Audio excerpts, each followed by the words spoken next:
This is Nick over at Stratodesk. For those of you who are new for us here, a quick introduction to Stratodesk. You know, we are the fastest growing multi-architecture and computing or end user computing focused company in the world. We are also branching out and focusing on IoT as well. The way that we deliver that, of course, is with our No-Touch OS and the No-Touch Center, which here in just a few minutes, I'll hand it over to Rich and he'll kind of go through some of that for you guys. But I'm thinking that a good portion of you guys who have been attending different CUGCs and events are somewhat familiar with Stratodesk today. So we thought it would be kind of pertinent to do something a little bit different and just kind of highlight some of the new features that we've implemented this year, which may be more impactful for you guys' business. So that's kind of what I'm going to go through and talk about. And then, like I said, I'll hand it over to Rich, who will do more of the technical piece of things, which is probably really why you guys are all here anyway. So to get started here, we've implemented a new endpoint kind of solution here, which is the No-Touch Go.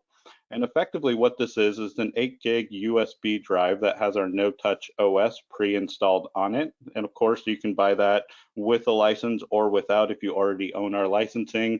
Just another way or layer of enabling, you know, remote work from home, kind of that BYOD solution where you can change the boot order of the device to boot from USB. And now you're launching and running the No-Touch OS while leveraging the existing hardware of the physical endpoint. Whether that be PC or you know, any kind of x86 based device, x64, 32-bit, 64-bit, ARM architecture, you know, we support everything in between there. So we've got that for you guys there. Likewise, another feature, which I believe for a lot of you guys could actually be quite impactful, is actually the Cascade update feature that we have, which is more of that peer-to-peer update side of things. So as you have different remote locations with multiple endpoints in those locations, instead of having different servers scattered throughout to be able to run your firmware updates and all those kind of things for the client OS image, you can actually pull that down the wire one time and you can point all the other on-prem devices towards that to pull down those updates, which kind of consolidates and streamlines the bandwidth. And then, of course, with security in mind and trying to manage all of those remote external users, we have implemented another feature, which we call our Cloud Extension. And realistically, what the Cloud Extension is, and Rich will go into a lot more detail on this here momentarily, but the Cloud Extension is basically a second virtual appliance that you stand up inside of your DMZ. So you have your primary No-Touch Center netted behind your firewall. You have the Cloud Extension sitting in your DMZ, and all of your external end users will be pointed to your Cloud Extension.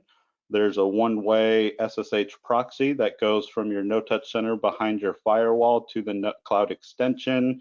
And basically, that's how you manage all of your remote endpoints without poking a bunch of holes through your firewalls, and does not allow any external traffic to penetrate through the firewall as well while managing your endpoints.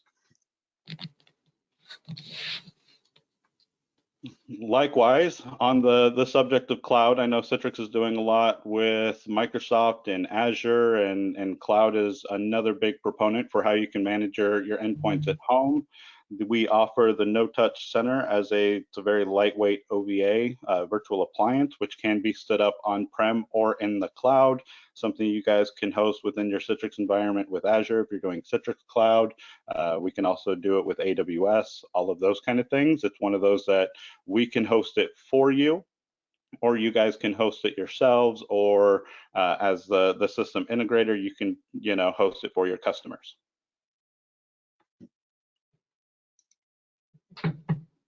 Likewise, we also have a new partnership and integration with Avaya for desktops, so that way we can actually start providing much more stable and improved performance when dealing with remote call center employees. So we just wanted to call out and kind of highlight that side of things for you. It would be the Avaya for desktop client.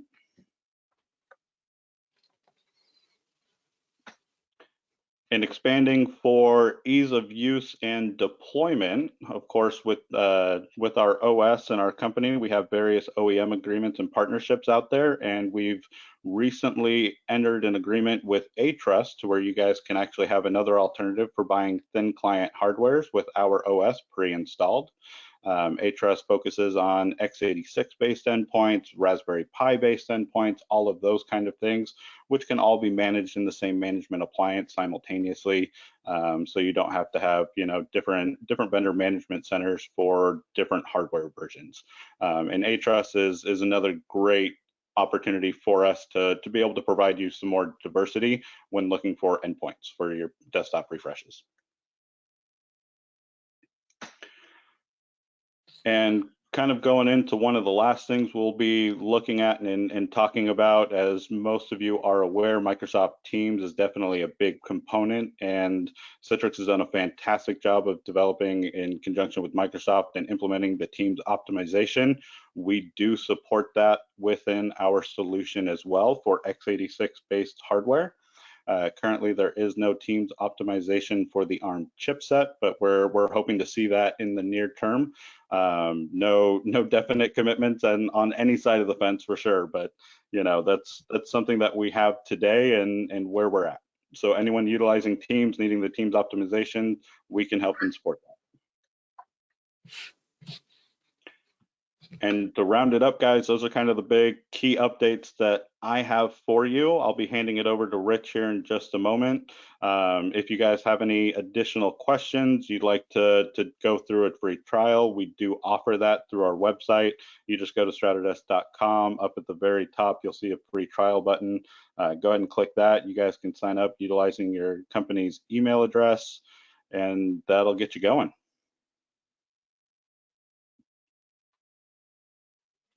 So real quick before I hand it over to Rich, are there any questions, anything you guys want to make sure gets covered during Rich's demo, anything like that? Actually got one. Is No-Touch Cloud replacing the on-prem No-Touch Center? Is No-Touch Cloud replacing? No-Touch Cloud replacing No-Touch Center? No. No-Touch Cloud is the ability to have No-Touch Center in the cloud. We can either host that for you, you can host it yourself. It just depends on what their needs and requirements are. We actually have several customers that actually have their partners host No-Touch Center for them in the cloud. So, you know, with everybody racing to the work from home thing, it was one of those things that a lot of people found that trying to get No-Touch Center stood up inside the infrastructure and get it through security, they just couldn't do it fast enough to be able to manage the users as they were going home. So we started hosting No-Touch Center in the cloud for different customers. So we can spin it up in, you know, just a couple of hours, provide the customers the URL, and they point the endpoints to the new management URL, and they have control of those devices. So.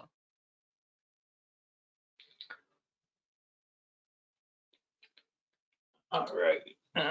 And Nick, I don't see the option to present my screen, so I'm going to share it with you right now. All right.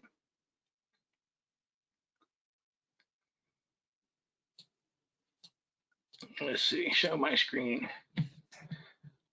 and it doesn't show which one am I showing here? I see the Statue of Liberty desktop. All right. Well, we'll go here then. How's that? That's the one. That's the one. All right.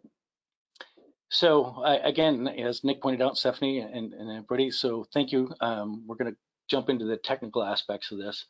And like mentioned, you know, please feel free to ask questions along the way. You can put those questions in and we'll get those addressed as we go. There's a lot of information about what No-Touch Center does. So just a quick recap, primarily Stratodesk, we have No-Touch OS, right, which is the endpoint that's developed by us, and it allows you to do take our OS and put it on any endpoint, whether it be x86, you know, 32, 64-bit, and obviously the Pi devices. And it's designed specifically to enable VDI connection. So that's No-Touch OS itself, including obviously the No-Touch Goes. But most importantly, I think once you put those devices out there, the ability to manage those endpoint devices is probably the most important aspect of it, right? Because, you know, what if your users are having problems? What if they need assistance? What if you need to reconfigure them? All of those kinds of things.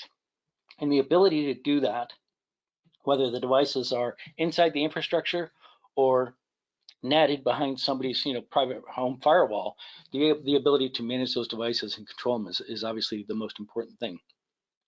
So No Touch Center, it is a virtual appliance. It takes probably 3, 4, 5 minutes. You know, most people can spin up the No Touch Center virtual appliance in just a few minutes. And it has two different interfaces. There's the interface for managing the endpoints themselves, which you see here, which is No Touch Center.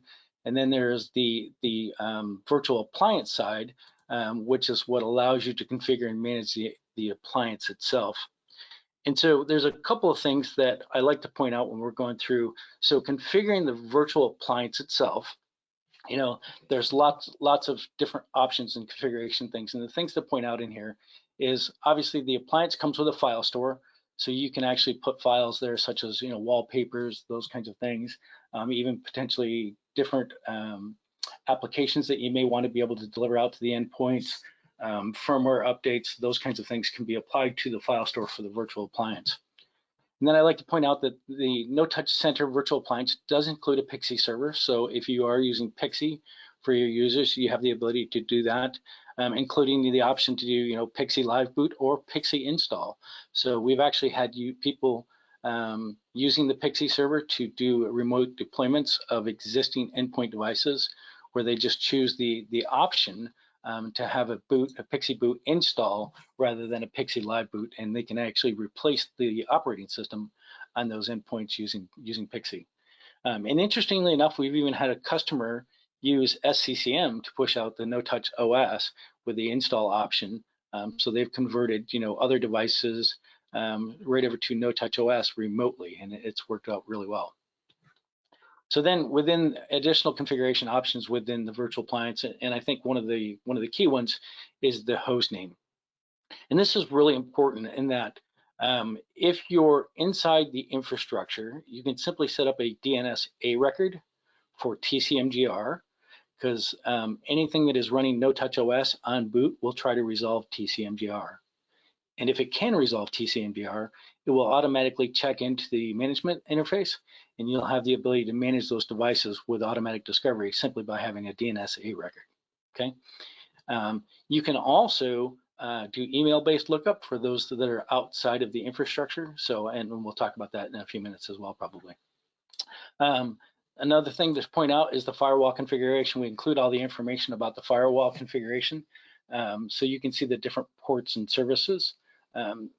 My firewall's going to argue with me here, but you can see all the different ports and services that are running on-site or on the firewall. So that, again, this is for when the No Touch Center is inside the infrastructure.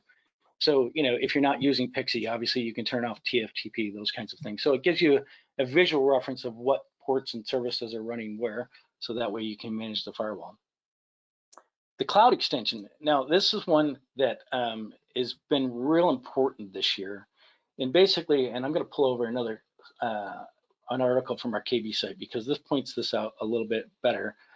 So basically what the cloud extension does, or is so this is my instance of No Touch Center that would be inside my data center, right? So me as the administrator running my, you know, using my laptop with a browser or my workstation with a browser, I can then connect via the browser interface to the No Touch Center, and I can manage those endpoints that are inside the infrastructure. I have full control of them, firmware updates, all the things that you would expect to be able to do, and you know, and that's nothing new to most people. What we did this year is we introduced the ability of the cloud extension. And the nice thing is it is the exact same software. It's just another instance of the same virtual appliance. So you stand that up in the virtual appliance, or stand that up in your DMZ, and you configure it as the cloud extension. And it's just a toggle switch and a SSH key. And as you see, what that does is that allows you to take those devices that are out in the wild, your home users, etc., and point them to the public interface of the cloud extension. And the only ports that you have to have open are 443 and 6667. By the way, 66, 67 is only if you want to be able to do remote shadowing of those devices. And so what happens is those devices then report to the cloud extension, and then you as the administrator have the ability to connect to the cloud extension and through No Touch Center. And the key thing here is to note that all of the traffic is over SSH via the API key outbound to the cloud extension. So it gives you full control of those devices that are out at the work from home without having to poke a bunch of holes through your firewall. So it prevents all the security things. And the nice thing about it is, as you note, all the traffic is inbound to the cloud extension, and then from the No Touch Center out. And then, like I said, it gives you full control capability of those endpoint management or those endpoint devices. So you can do the firmware updates, you can do the remote shadowing, you can do the reconfiguration, all the things that you would expect to be able to do, even if a device is NATed in somebody's work from home environment. Okay. So, and realistically, like I said, it's simply you toggle on the cloud extension mode inside the virtual appliance configuration, and once you toggle that on, it asks you for the API key, and I'll show you where that is in just a minute. So it makes it something that's really simple to stand up and gives you the ability to reach out and have full control of those devices that are out in the wild, that are NATed out in people's home environments by simply standing up the same software that you're already comfortable with, toggling it to the cloud extension mode, and then adding the API key. And I'll show you where that API key is. So as I started talking at the beginning, right, there's two different interfaces to the virtual appliance. One is for configuring the appliance itself, and then the other interface, No Touch Center, is what's actually used to manage the endpoint devices. And look at that. So there we go. So now I'm on the No Touch Center interface. And regarding the API key, log in real quick. Like I said, when you're toggling on the cloud extension and it asks you for the API key, just go to the system settings and you can scroll down and notice right here it asks for the gateway address for your cloud extension. And then there's the API key. You simply copy and paste that over into the cloud extension configuration. And then once you've done that, you can go up to resources, about, and you can scroll down and you will see that it says connected to cloud extension. So it's relatively easy to set it up. It's easy to determine that it's working, and once it's working, you have the ability to connect and manage those devices. So that's the key parts about the cloud extension. Okay. So I got now a question that was fit in here. Sure. They're asking if you can manage all your devices, internal and external, from the internal No Touch Center. So that's kind of the point with it, that you just connected them through it, right? So you can manage all the devices, internal and external, without the cloud extension if that's what you want to do. You simply have to be cognizant of all the additional ports, certainly for the shadowing, the ability to do the firmware transfers, etc. So for security purposes, most people, and given the fact that how easy it is to stand up the cloud extension, most people prefer to use the cloud extension option, but you can do it either way. But the cloud extension just adding to the internal sensor. So even though you're using the cloud extension, the clients will still show up in the internal one, right? Yes, yes. It's all still managed through the same management plane. Great, thanks. Yep. Okay. Sorry if I didn't make that clear. Yeah. So it's still a single console. It's still a single interface. It just gives you the ability to have that additional reach, if you will. Okay. So now, next, let's talk about the automatic assignment and the discovery of devices, because this is one of those things that gets really important. As I mentioned earlier, the virtual appliance by default comes with a host name of TCMGR. And as I mentioned, all the devices by default will try to resolve TCMGR. And if those devices are able to resolve TCMGR, they will automatically report into the No Touch Center. And once they report into No Touch Center, they go into a group called unassigned. Well, that's nice. I now see the devices they have reported to the console. I can then go into the unassigned group, and if I wanted to, I could select the device and I could assign that device to a different group. But realistically, nobody's going to want to sit and monitor this, right? To see devices coming in. You know, has a device been turned on? Has it checked into the No Touch Center? You know, based on its host name, you know, this doesn't tell me a whole lot about where it is, what role it is, who's going to be using it, those kinds of things. So there's not a lot of information here, if you will, to be able to provision those devices. But what you can do is you can have multiple groups within No Touch Center. So in this case, I've got, a My Devices group, I've got a staging group, and I've got a work from home group. And each one of these groups has the ability to have automatic assignment turned on. And then based on the automatic assignment policies, you have all of these different descriptors or capabilities of using to filter these devices to have them go into the automatic assignment group and go into groups. As example, for My Devices group here, I've got automatic assignment turned on that says that anything comes in with an IP address that matches this pattern, I want it to automatically go into the group called My Devices. Once that device goes into the group called My Devices, it will automatically get provisioned with the connections and parameters that are assigned to that group. So now, what I like to do at this point is I like to take a moment and pause, because a lot of people, when they first look at No Touch Center, they go, there's a lot of buttons here. There's a lot of things. How do I know what I'm changing, what I'm administering?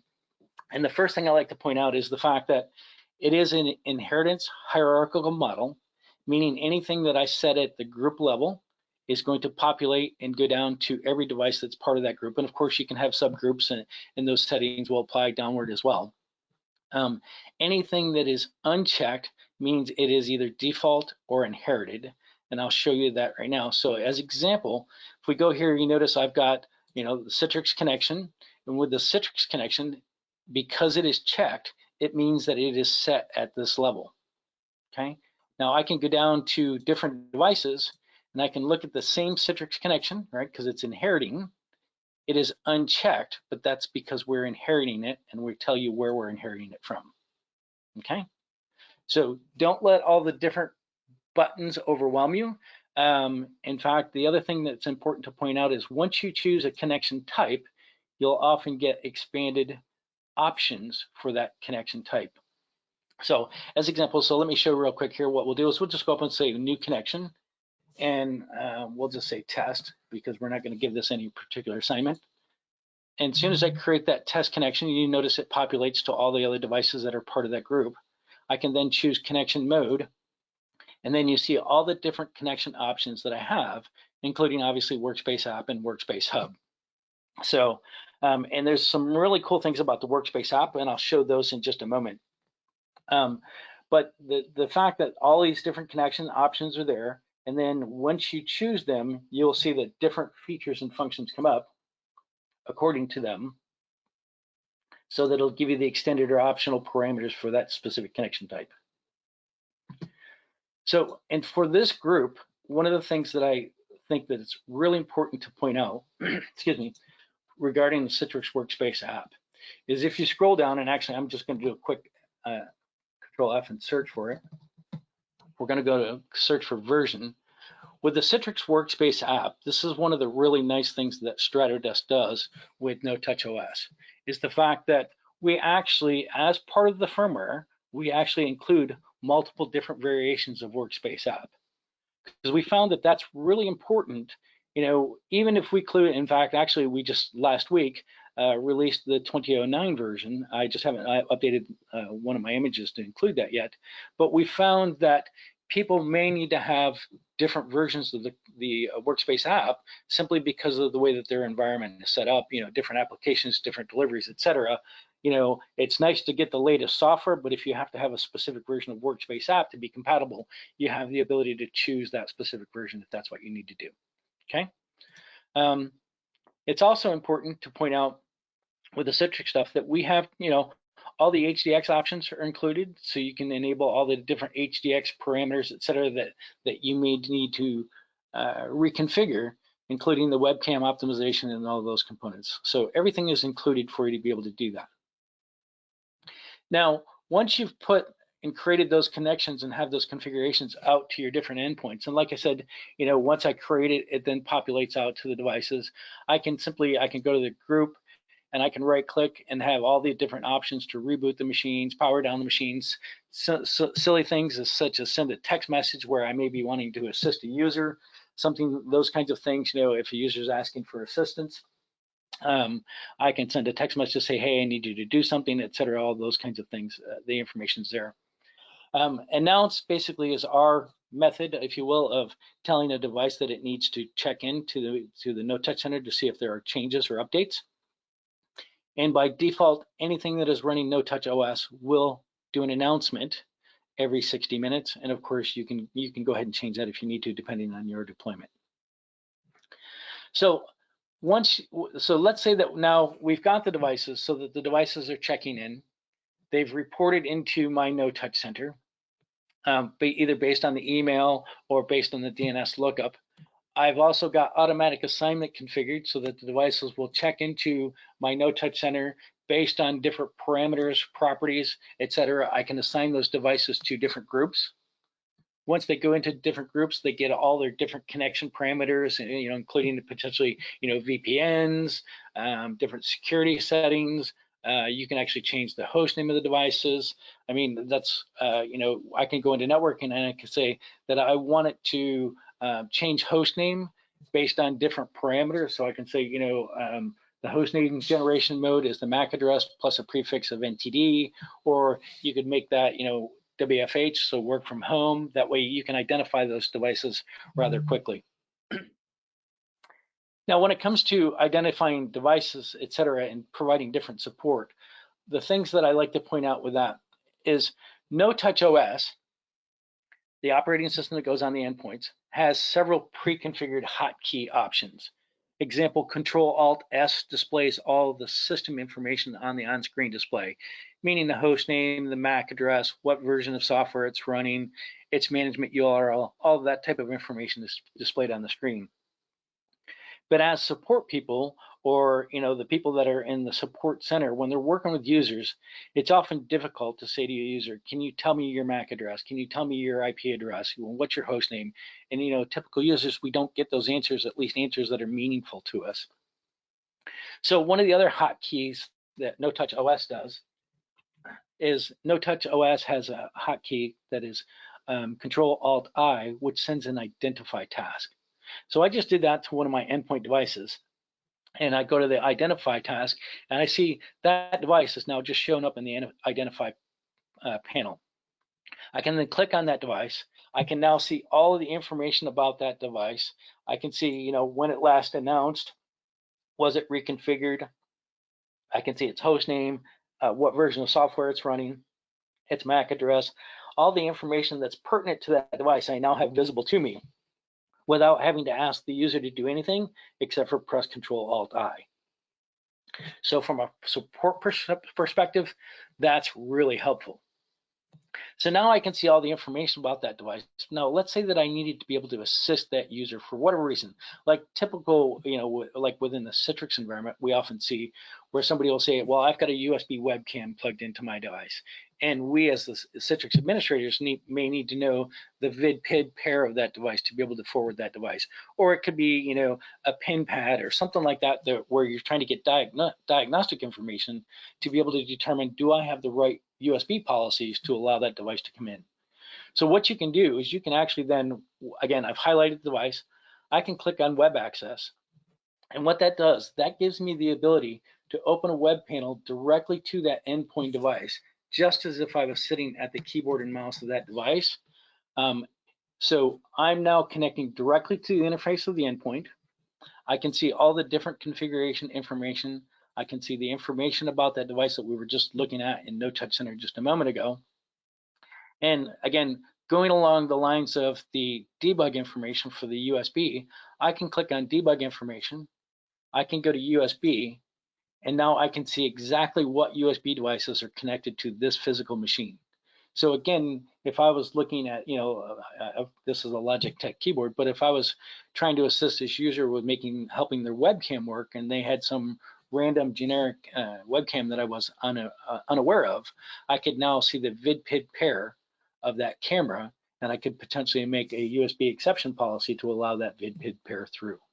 So it's really nice to be able to collect that information remotely, to be able to see it without having to ask the user to do anything. So now let's say that for whatever reason, I needed to get the logging data. I needed to get the configuration information of this machine. And I needed to be able to either send it to Stratodesk, or I needed to be able to look at it myself without bothering the user. Now, oftentimes, when we're doing remote assistance and those kinds of things, if we got to where we needed to get a log, we'd have to, potentially give the password to the user, right? Because depending on what the policy is. Or ask the user, hey, I need you to copy the screen and copy and paste and send that to me.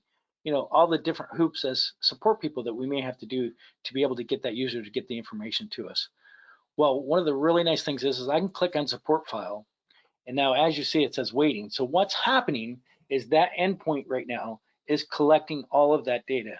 It's collecting the logging data. It's collecting the configuration information. It's collecting all the error reports, all the devices that were connected, USB, etc. And what it's going to do is that's going to generate a support file, and that's going to pull it to my local browser. So it's going to show up, as you just saw, it shows up in my download section of my machine, and I didn't have to ask the user to do anything, okay? Now, again, I am on that machine in the web interface, and I'm going to show you this because this is important next. So now what I'm going to do to that same machine is I'm going to remote shadow that machine, and you'll see that even though I'm on the web interface of that machine, I have zero impact to the user, and of course, we'll say connect, and I'm not impacting the user whatsoever. So it gives me the ability to see that screen and note that web interface is not open. And you notice in this case, I'm actually doing VNC connection. We call it no VNC because we're actually doing an SSH proxy tunnel. So I now have the ability to see that user screen. I was able to collect that information and see all the information about that machine without impacting the user whatsoever. Okay? So those are some of the really nice built-in support features of what's built into No Touch OS and No Touch Center. Again, going back to the auto provisioning thing, you have the ability to have the devices automatically report to No Touch Center, automatically get assigned to a group based on the automatic assignment policy, automatically get their connections, and provision those devices completely hands-off. So No Touch Center with No Touch OS gives you the ability to make the devices hands-off deployable.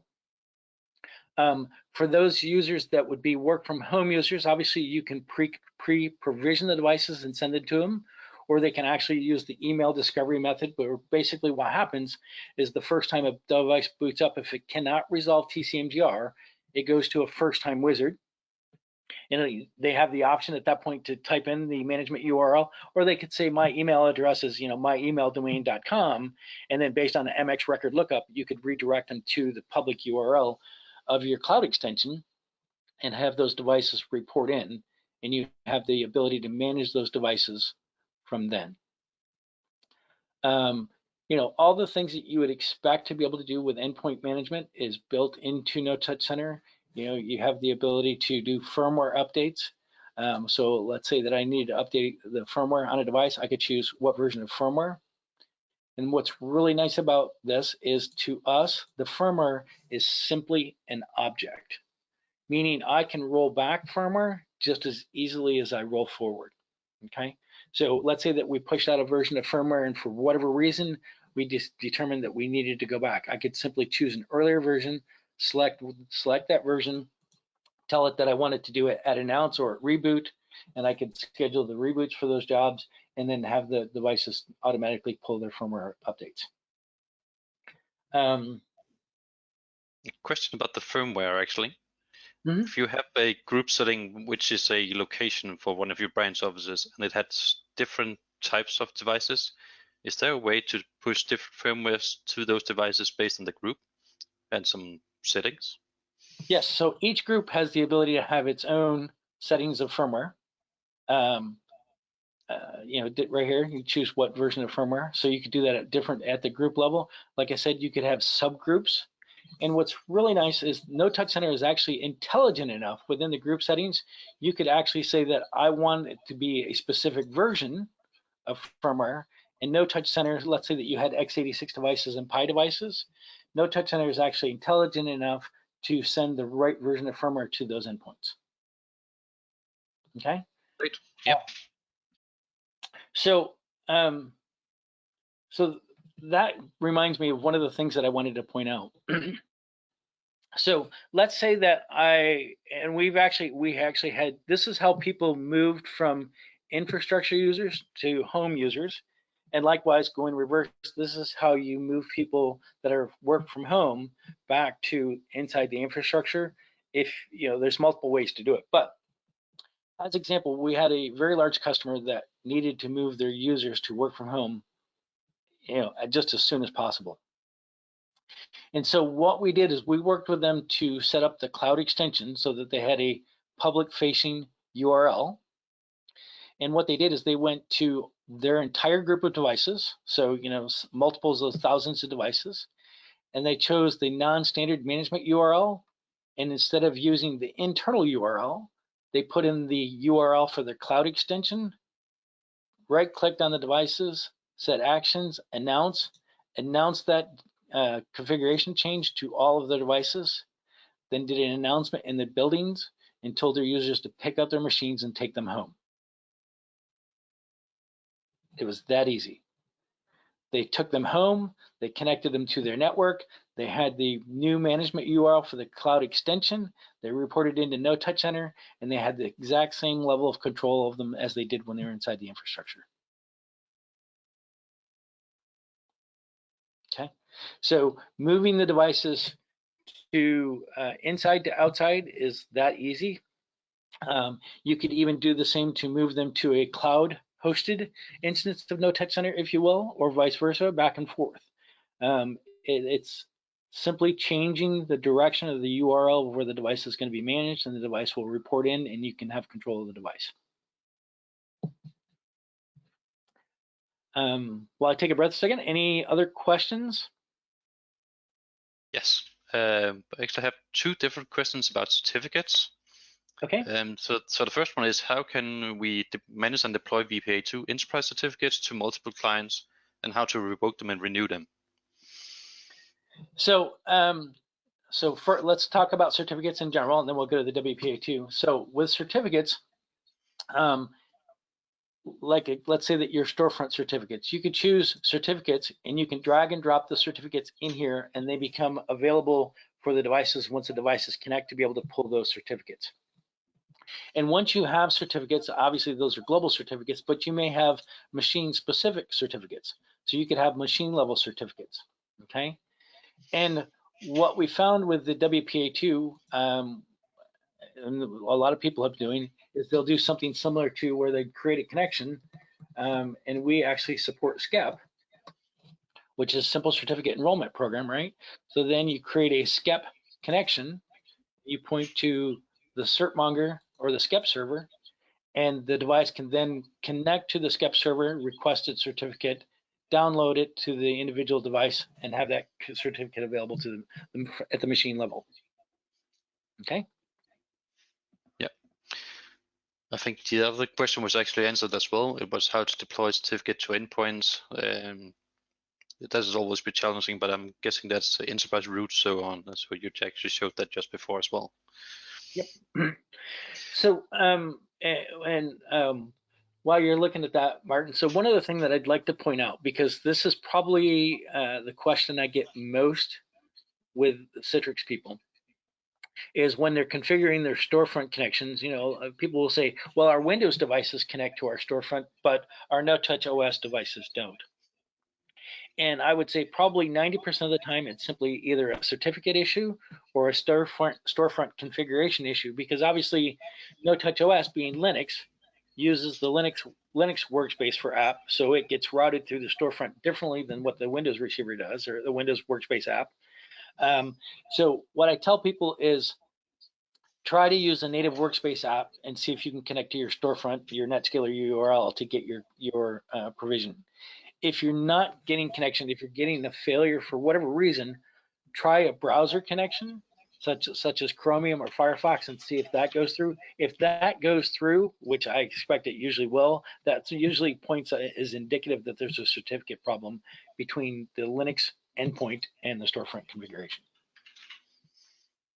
Great. We have one more question about installment. I'm not quite sure I actually understand the question, but now you're going to get it anyway. For install on a Windows device using the MSI file, when it reboots, it doesn't see the disks. But when you do it manually from an USB disk, it works without issues.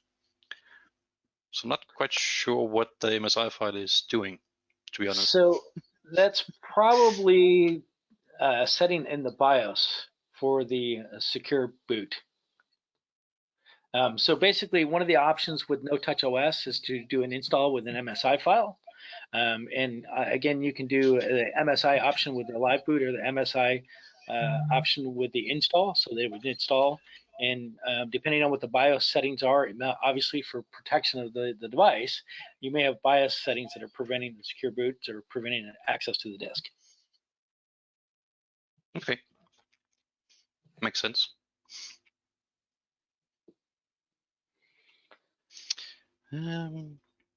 Do we disable secure boot when doing the MSI install? Follow-up question from the same guy. So can it work with secure boot? Depends on the BIOS, and I think there's actually the x64. I think the secure boot will actually prohibit you, but I believe you can put it into legacy mode, and that will allow you to do it. I would say definitely take a look at our KB site, because I know that that's called out on our KB site, because we get asked that question quite a bit. Yep.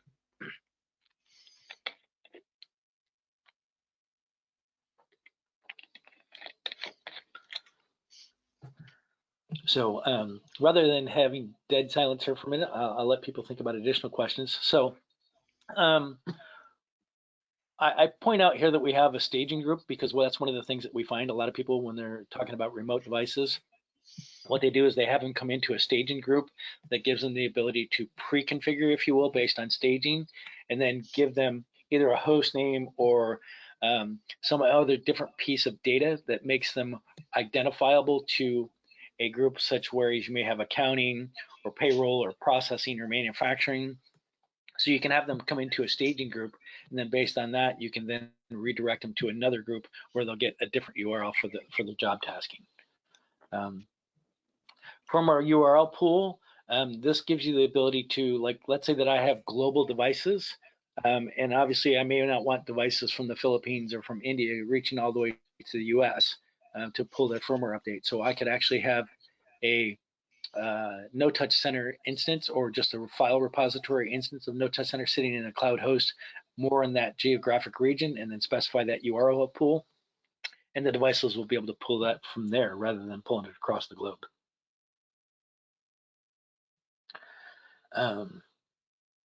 Let's see. And Rich, real quick, along the lines of staging, is that something, because I know we get asked this quite a bit, right? So would that be something you would recommend for, utilizing an import export for group setting feature, or maybe static or dynamic profiles? So, so yes, I mean, so what Nick's referring to is actually, this is something that we just introduced probably about a month ago, is the ability to do import and export. Because what we found is we found people where they may have their lab environments, et cetera, where they configure a group of, a group, like let's call the staging group. They configure that group, they get all the parameters and tests, and everything's working the way that they want to. Now they want to be able to export those settings and then import them into a different group. So that's something that we recently introduced. And then static profiles and dynamic rules. So this is something we introduced earlier this year as well. And so think of static profiles as a reusable bucket of settings. So as example, I've created one, Espanol, where I may have a reusable bucket of settings, and those settings are to specify what keyboard language, what time zone, maybe a different URL, those kinds of things. And then what I can do is then I can go into those groups, and once I go into that group, I can actually specify that I want to use a static profile that is Espanol. And what it'll do is it'll take those settings and apply that to that group. So I don't have to completely rebuild those settings over and over, okay? And so the primary difference between static and dynamic is dynamic is enumerated every time a device reports in. So that may be something you only want to use for your mobile devices. You know, is it wireless? Is it inside the infrastructure? Because obviously using dynamic rules is going to put a little bit more of a workload on your no touch center because it has to enumerate everything every time a device checks in. Okay, so that's what those two functions are. I have a question about the USB stuff that Nick talked about earlier. So is it possible to create a USB just on my own USB key at home and just test it out? Yes, actually you can do that. So if you're not already using Stratodesk OS, you can simply go to our website, fill out the free trial form, and you will receive what's called the zip file. And inside that zip file, there's multiple files, including the MSI, etc. There's also a create USB utility that you can then create your own USB. And of course, that USB will give you the option to either do a live boot or an install. So you don't have to purchase No Touch Go to be able to use a USB device. We simply made the No Touch Go available because, again, with this mad race from home and suddenly the lack of hardware, we've had several customers that said, you know, for us to ship, you know, 500, 1,000 endpoints, whether they be laptops, you know, other vendors, thin clients, what have you, to, let's say, the Philippines, you know, can you imagine sending a pallet of thin clients to the Philippines overnight from the United States, the cost of that? Whereas opposed to take 500 USB sticks that are, you know, approximately the size of your thumb, put it in a FedEx envelope, the cost is much less. They could distribute those and they were able to use the No Touch Goes. But yes, you can create and use your own USB devices. I had a question as well, if you could show the UI from the No Touch OS. I did post a video for the guy asking, but if you have time, you can try and show that as well. UI from the No Touch OS? Yeah, so from the client side, you actually had the remote shadowing session. Yep. In fact, what I'm going to do is I'm going to go to a Pi device just so we go to something different and go to one that's a single display rather than dual display. So we'll get a little bit brighter view here. And you see we got the certificate error there, but there you go. And it looks like it's got a repeated connection. So we're going to go turn that connection off. We'll delete the connection real quick and announce.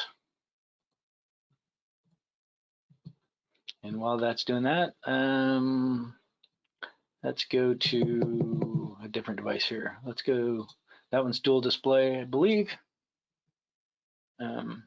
Let's go back to this guy. There we go. It should actually be finished already because it's really, really fast actually doing these changes that you announced as well. So yep. Doing the configuration work is kind of a breeze. And the thing to note of this, right, again, it does say Pi Remote and it is work from home, and you notice it is on a different network. So I just reached through my cloud extension and reconfigured that device. And we all did it all real time.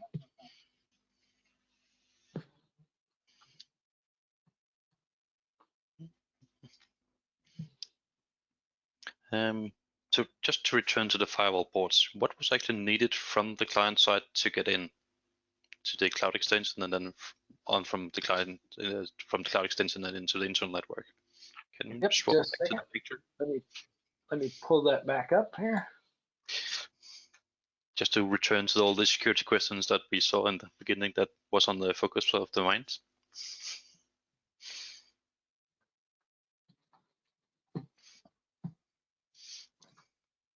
I can see Stephanie will also be joining in quite soon. Yep. So if you're using the cloud extension to have full control, including remote shadowing, those are the ports that you need open from on the public interface to the cloud extension. Yeah, and from the cloud extension, there's no ports open inwards to your internal network. That's only a TCP/22 outwards, right? Yep. Awesome. That should make the security teams pretty happy. It really does. And like I said, I mean, this was something we introduced before the whole COVID-19 thing. And fortunately for us as a company, it couldn't have been timed any better because it's that easy to set up. Yep. We actually got one more question here, and I'm pretty sure the answer is yes. But can you showed the configuration of an example of Citrix session to hide the client OS. So actually hiding the no-touch OS and just booting right into the Citrix login. Yeah, actually, I didn't cover that because yes, it's relatively simple. So what you do is you would choose your connection mode, right? And what you would do is you would say automatically start on system boot. And take it a step even further, you could actually then say action after exit, so that if they close their connection, you could tell it to reboot, reconnect, or power off the machine. So Yeah, what will happen in this case is it'll boot up, it will go to the desktop momentarily, it'll launch the workspace app connection, the user would be presented with their login screen, they would enter their credentials, and then be presented with what the store has provisioned for them. Exactly. We actually use that all the time at in the exit code as well. So some of our healthcare just want to reboot so it's ready for the next one, and some of the private companies will have it power off to save on the electric bill. Yep. And given to talk about healthcare, and I should have mentioned it earlier, I didn't, but certainly under services, we obviously also provide support for Improvada. So you go into services, scroll down to Improvada, and you could turn on Improvada if somebody's using Improvada. Yeah, we use that on several clients as well, healthcare wise.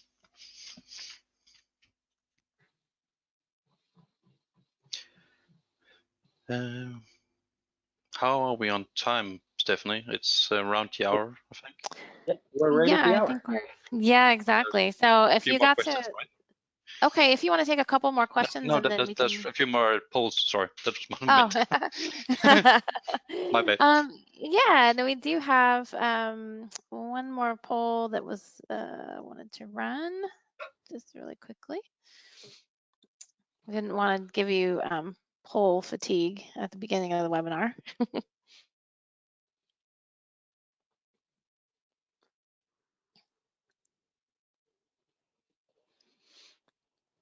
Okay. Oh, it's kind of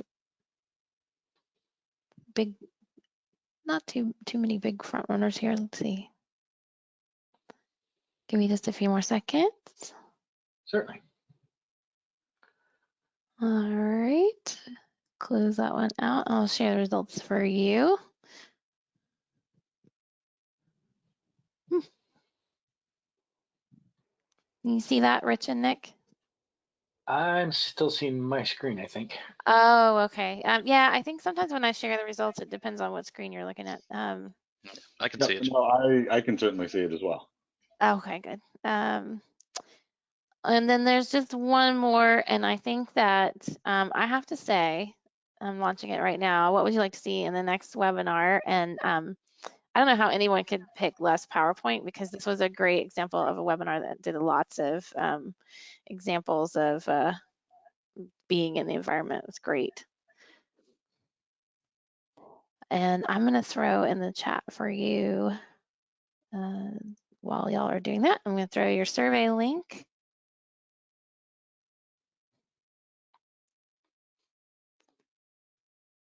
We'll close out this poll. Now, I don't know how you guys could say 79% less PowerPoint. Maybe you mean no PowerPoint at all.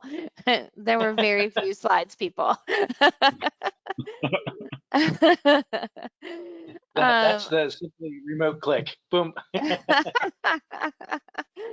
Well, I do have one more slide for you. Just to remind you, some of you may have opted in for a chance to win a pair of Amazon Echo Buds. I am going to run the attendee report after this webinar is done, and I'm going to use the Google randomizer to select the winner, and we will announce that winner out on Twitter. So be sure to follow us on Twitter at MyCUGC so that you know. Also, that's just a great place to keep up with everything that CUGC is doing. We try to tweet everything out as we know it, so be sure to follow us there. And also make sure you come on out to mycugc.org and check out our events calendar. But there's more than that. There are discussion forums. You can ask questions. You can answer questions because you can also help other people out when they have problems. You can check in with your local group. If you haven't joined a local group, go find yours and join today.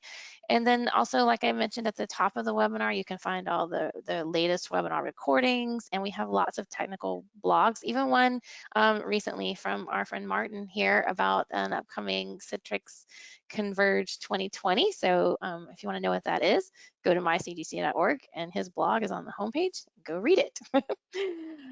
All right, and with that, I think I'm going to return everyone to their day. Thank you so much, Rick and sorry, I combined your names, Rich and Nick. I mean, Nope. you have the same last name. But thanks, guys, for being with us today. It was a great webinar and a great demonstration of everything that Stratodesk has for us. Absolutely, and thank you, Stephanie and Martin, for having us. We look forward to doing this again with you guys, next available, of course. And thank you for everyone who joined and participated. We really appreciated all the questions and your feedback. All right, and thank you. I want to thank Martin myself. Thanks, Martin, because I know it's late in the day for you over in Denmark, so appreciate you being with us today and keeping an eye on the questions. It's always good fun. So happy to help out. All right, everyone. I hope you all stay happy and healthy and safe, and we will see you at another CUGC event again soon. Bye, everyone. Bye-bye.